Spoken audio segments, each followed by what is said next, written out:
Hello viewers, welcome to my channel. I'm Hasham. So now I'm going to start the next problem on computation of income from salary. Already 7 problems I have completed till the last 2 video. Every problem you can see a number of new points are coming. So you should focus what are the provisions of Income Tax Act on those new points. That's what. And the whole problems depends on the provisions. So before joining this video, you must be perfect about the provisions. So go to the playlist of my channel, select the subject income tax for the assessment year 21-22 and select the videos regarding this perquisites, allowances. Be thorough about the provisions, then only you should come to this video. So before starting the 8th problem, I hope every student have this printout of the problems which I have given in the link under my description. So always keep the problem ready. Take a screenshot of the solution of 8th and 9th problem. Then I'll explain all the points in detail.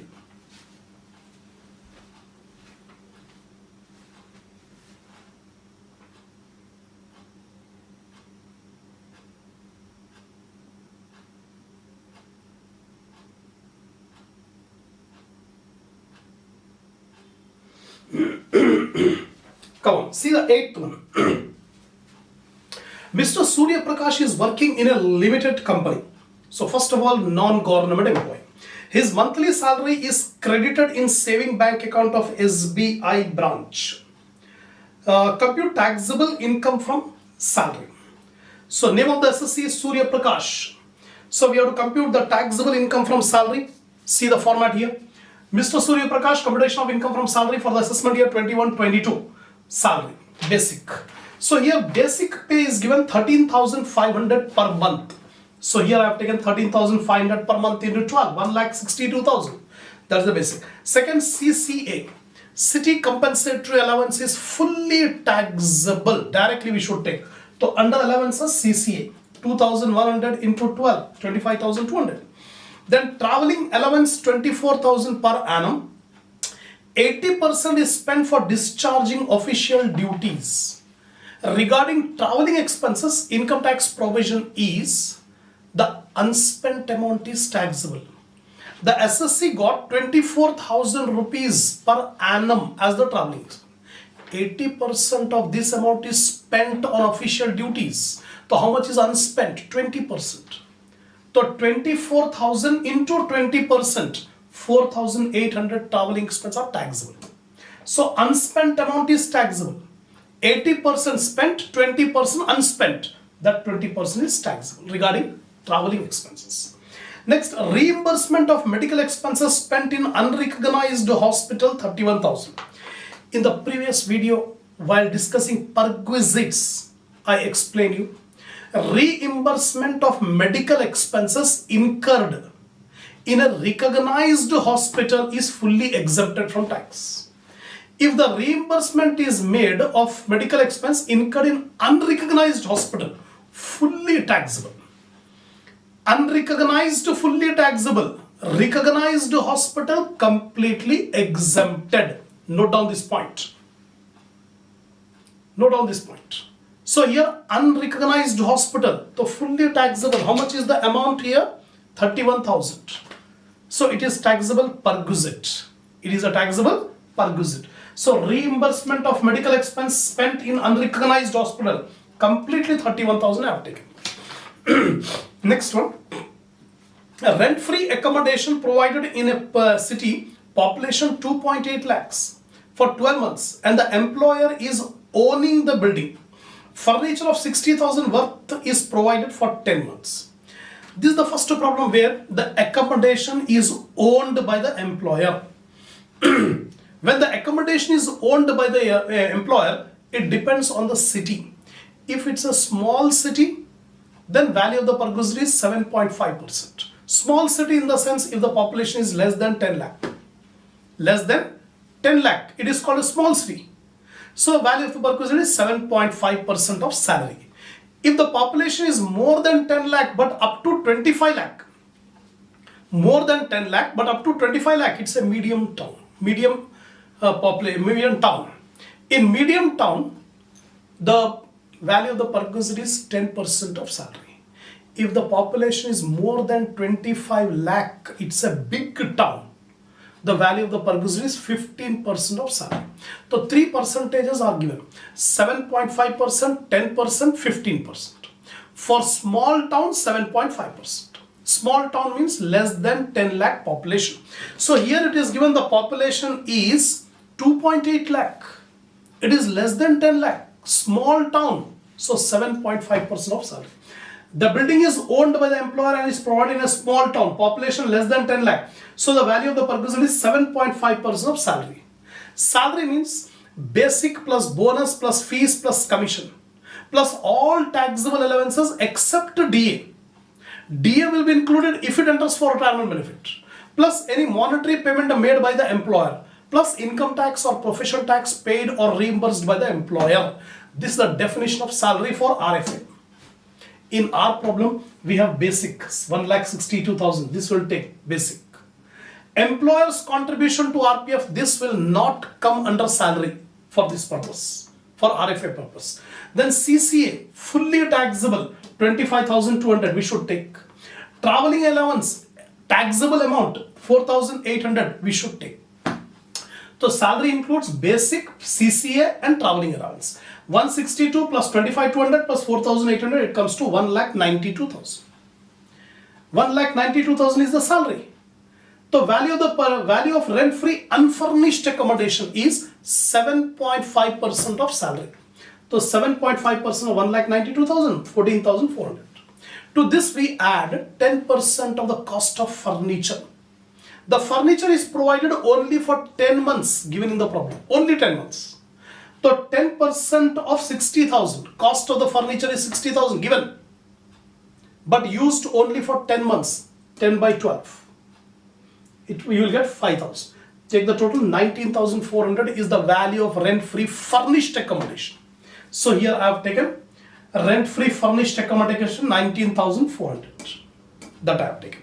Next item given in the problem is telephone bill of the residence paid by the company 32,000.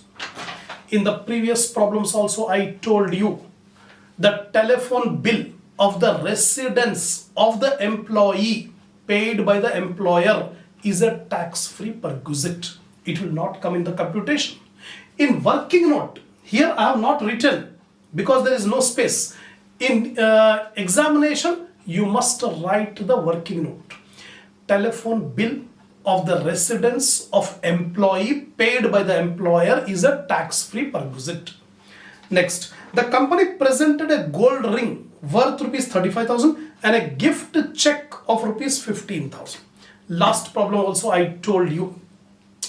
The gift given by the employer to the employee is a perquisite. Gift given in cash or cash convertible, just like check, which is that one?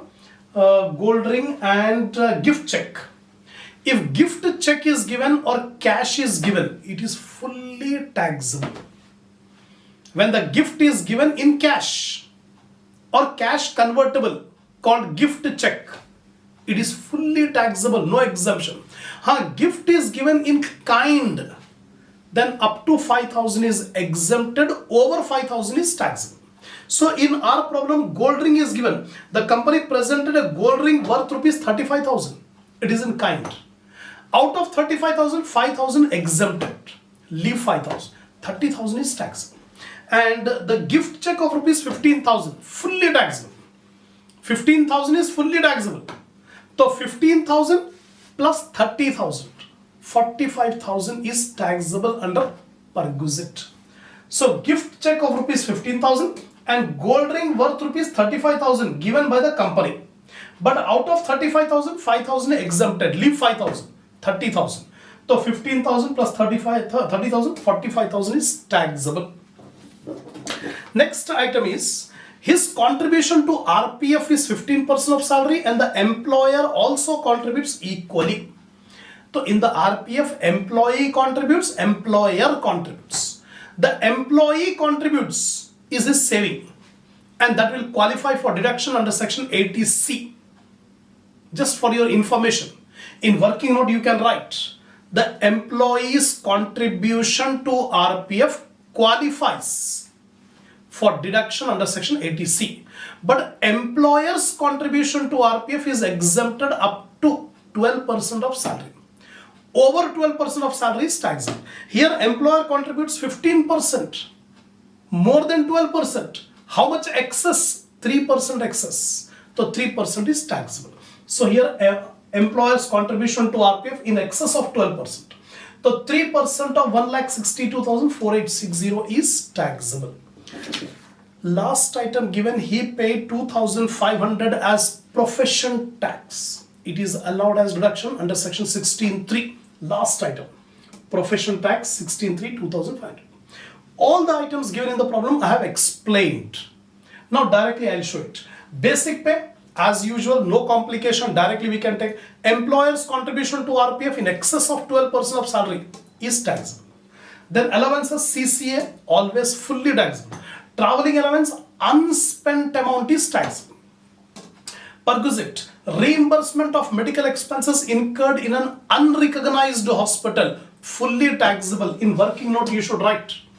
I am not writing here, space is not there, but in examination and right now, I always stress you to keep a notebook beside you while watching this video. Write on important points. Reimbursement of amounts spent, medical expenditure incurred in an unrecognized hospital, fully taxable. Rent-free accommodation, just now I have explained you in detail, that is 19,400. Check, gift check. Gift check given and gold ring given presented by the employer to the employee is taxable. Gift check is fully taxable, whereas gold ring is taxable up, not taxable up to 5,000. Excess of 5,000 is taxable. Next, profiting of salary is nil. Then gross income from salary 2,92,260. Standard deduction under section 16(1)(a). List of the following two. Gross income from salary 292,260 or 50,000, whichever is less. So 50,000 is less. Profession tax, last line it is given 2,500. Take the total 52,500. So income from salary 2,39,760. This is the end of problem number 8. Now, 9th problem. So you can see every problem we are coming across a number of new points. So always focus, concentrate on those new points and write it down, the provisions. Next, 9th. Mr. Mahesh Pandey is working in a commercial tax department, government of Bihar for the last 11 years. So here the SSC is a government employee. Compute income from salary. So here Mahesh Pandey. Computation of income from salary for the year. Salary, basic. Basic is 28,000 per month as it is I have taken. 3,36,000. Next comes dearness allowance 15,000 per month. 70% part of salary for retirement benefit. The DA is not entering completely for retirement benefit. Only 70% is entering for retirement benefit. We are not concerned. Right now DA will be fully taxable. While taking under allowances, we should not see whether it is entering for retirement benefit or not entering. Directly we should take it. So 15,000 into 12, 1,80,000, fully taxable. Then entertainment allowance 900 per month, fully taxable. EA 900 per month into 12, 10,800. But the SSC is a government employee. So EA deduction under section 16(2) will be allowed. So here I have written somewhere. The SSC is a government employee. So EA deduction under section 16(2) is allowed to the list of the following three amounts. 20% of salary. Salary means only basic. For EA deduction, salary means only basic, nothing. No DA should be included. So salary is 3,36,000. So 20% of 3,36,000, 67,200. Actual year received. How much is the actual year received? 10,800. And fixed amount given by the Income Tax Act is 5,000. The list of these three is 5,000. So 5,000 will be allowed as EA deduction under section 16(2). Here I have taken EA deduction under section 16(2). 5,000. EA, first of all, you should take fully under allowances. Later on deduction will be given because the SSC is a government employee.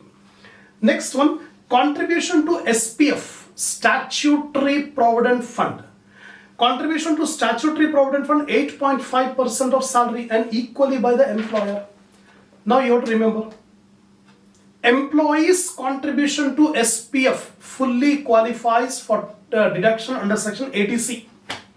Fully qualifies for deduction under section 80C. Whereas employer's contribution to SPF fully exempted from tax, no doubt. Already previous problem also I told you. Employer's contribution to SPF is fully exempted from tax. So only working note, in note you should write. Next, he is provided with the following: rent-free accommodation in Gaya, place of work, and according to the notification issued by state government, the license fee of the house is 4,000 per month. Furniture costing 75,000 is provided. Now here, rent-free accommodation. Here it is rent-free accommodation. The assessee is a government employee. So rent fixed by the government is the value of rent-free unfurnished accommodation. Rent-free, unfurnished. The government has fixed the rent as 4,000 per month. So 4,000 into 12, 48,000. The value of rent-free unfurnished accommodation, 48,000. To this we add 10% of the cost of furniture. Cost of furniture is 75,000. So 10% of 75,000, 7,500. Total 55,500. That is the value of rent-free furnished accommodation. Here, rent-free furnished accommodation, 55,500. Next comes, a small car is provided for personal use. Exclusively for personal use. Previous problems we have seen where employer has given the car partly for official and partly for personal. In that case, that provision will apply 2,400 or 1,800, big car, small car. Those provisions will apply when the motor car is given for partly official, partly personal. But in this problem, a car is provided exclusively for personal purpose, not for official. In that case, the actual expenditure incurred by the employer, the driver's salary paid by the employer, plus 10% depreciation on the cost of the car is the value of the perquisite. So here data is given. Cost of the car 7,25,000. This is the cost of the car. So 10% of cost is the depreciation. That is fixed by income tax department. Fuel and maintenance expenses 40,000. Fully taxable now. Driver's salary 6,000 per month. 6,000 into 12, 72,000. So how to calculate? Motor car provided for personal use, exclusively for personal. That's why we should take fuel and maintenance 40,000. Expenditure incurred by the employer, and driver's salary 6,000 per month into 12, 72,000, and depreciation of the car 10% of 7,25,000, 72,500. First time we are applying this provision. In the previous problems, what we have done is partly official, partly personal, but this problem exclusively for personal. In that case, whatever expenditure incurred by employer, that should be taken. So 1,84,500. This is the value of the perquisite motor car. Here, motor car provided for personal use, 1,84,500. I got it. Next one is reimbursement of hotel bill 11,000 and electricity bill of the residents 5,000. Reimbursement means hotel bill and electricity bill are paid by the employee. Later on, that amount is reimbursed by the employer. So Income Tax Act says hotel bill, electricity bill, it is the obligation. It is the monetary obligation of the employee met by the employer. It is fully taxable. The hotel bill and electricity bill reimbursed is fully taxable. The bill of electricity, reimbursement of hotel bill and electricity bill of the residents, 16,000. That's it. Any other item? No. Profession tax paid is 2,500. This is fully deduction will be allowed 16,300. That's it. So I have taken all the items. Then standard deduction under section 16(1)(a) 50,000. List of the following two. In working note you should write out. The standard deduction is least of the following two. First, gross income from salary 7,82,800 or fixed 50,000, whichever is less. So 50,000 is less. Year reduction, just now I told you, SSC is a government employee, so year reduction is allowed 5,000. Profession tax given in the problem 2,500. Take the total 57,500 is the total of deductions. Deduct 7,25,300. This is the income from salary. So I explained you about rent-free accommodation. Then a motor car provided for personal use. Employer's contribution to SPF is fully exempted from tax. And year reduction will be allowed. So whatever item you have not taken, that you should write in the working notes. That's all. So in this video, I have explained you two problems, that is 8th and 9th. So far, 9 problems I have explained in detail each and every point. So if you want the perfect knowledge, watch the video not once, twice, thrice. Keep a notebook, write down the important point, whatever I am saying. Definitely, you can get a good command of the subject. You will get more confidence on the subject. Inshallah, we'll continue the next problem in the next video.